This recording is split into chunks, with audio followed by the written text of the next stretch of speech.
बहुत ही आदरणीय और हमारे इलाके के संघर्ष के प्रतीक कान्हा सिंह दांगी जी हमारे।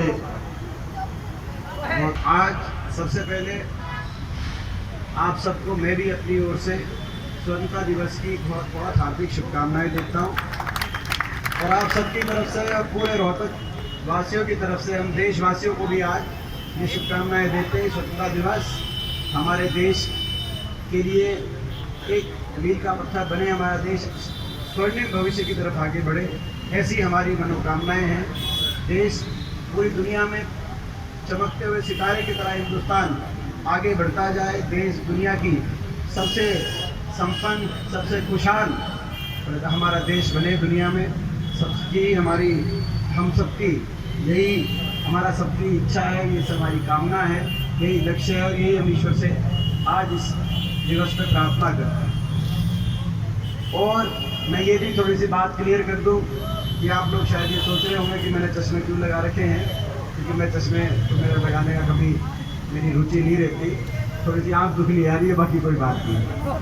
तो जो है तो मैं समझता हूँ कि आज हम अपने स्वतंत्रता संग्राम सेनानियों को याद कर रहे हैं, जिन्होंने देश के लिए कुर्बानियाँ दी और देश की आज़ादी के उन मतवालों को जिन्होंने अपना जीवन कुर्बान करके पीछे एक कदम नहीं हटाया।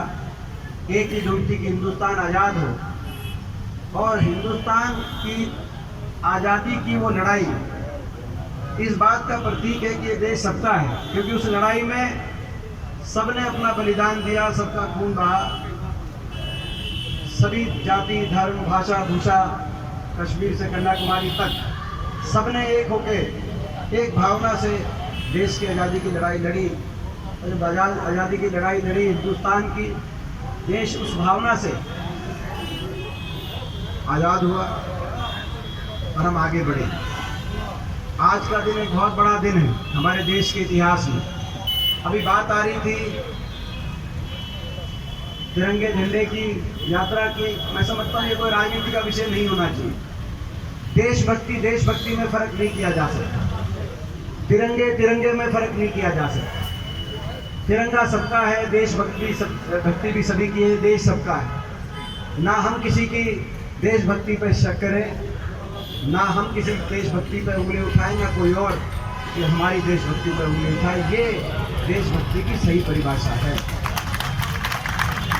ये तिरंगा जो आज वो तिरंगा यात्रा निकाले उनका भी उतना ही है जितना ये तिरंगा उन स्वतंत्रता सेनानियों का था, जब तिरंगे को लहराने पे सजा होती थी। मैं जीवनी पढ़ रहा था स्वर्गीय दादाजी रणवीर सिंह जी की।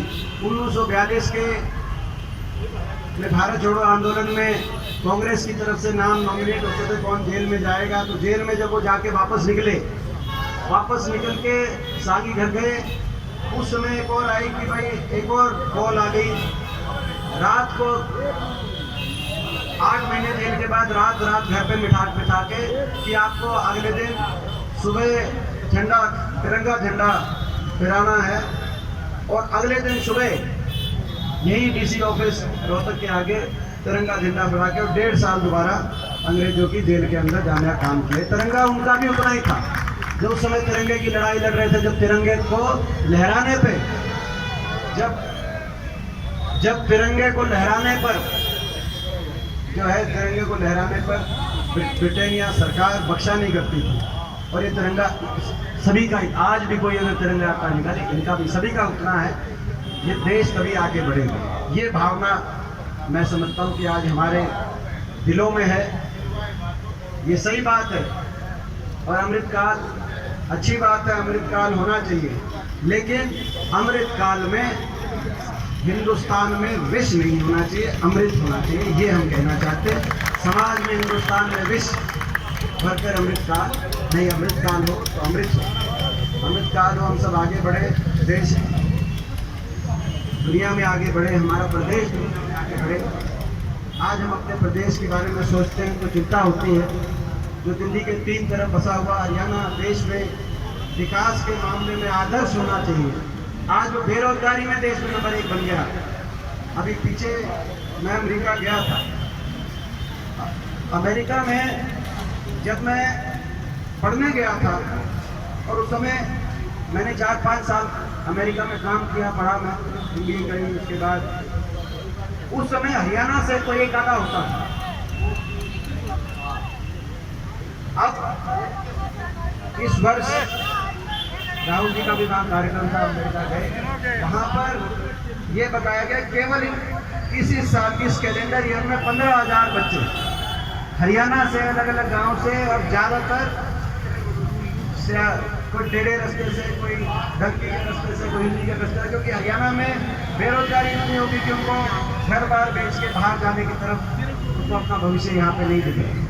15,000 इस साल एक एक गांव से, एक है पुराना गांव पानीपत में, एक गांव से 125 बच्चे एक साथ मिले मुझे न्यूयॉर्क में। ये स्थिति है, ये देश हित में नहीं हो सकता। जब देश हित की बात करें तो ऐसी स्थिति यहाँ पे पैदा कर दी जाए कि बेरोजगारी में देश में नंबर 1, दिल्ली के 3 तरफ बैठा हरियाणा हो गया। हमारे नौजवान बाहर ये सोचने लगे कोई नशे की तरफ, अपराध की तरफ, बेरोजगारी की गर्त में उनका भविष्य चला जाए, ये नहीं हो सकता। तो आज हम संकल्प लेते हैं कि हरियाणा में विकास का पहिया फिर घूमे, फिर हरियाणा बड़े बड़े उद्योग लगे, फिर हरियाणा के अंदर चाहे प्राइवेट के अंदर रोजगार के अवसर हो, चाहे सरकारी क्षेत्र में जो रोजगार के अवसर थे उन्होंने समाप्त कर दिए। आज हरियाणा के नौजवान को दोबारा अच्छा भविष्य मिले, ये आज हम इस स्वतंत्रता दिवस में मैं समझता हूँ, ये हम संकल्प लेते हैं। विकास का पहिया हरियाणा में घूमे, और भाई रोहतक में भी विकास का पहिया फिर घूमना चाहिए। रोहतक भी आने वाले समय में जो आप और हम सपना देखते थे,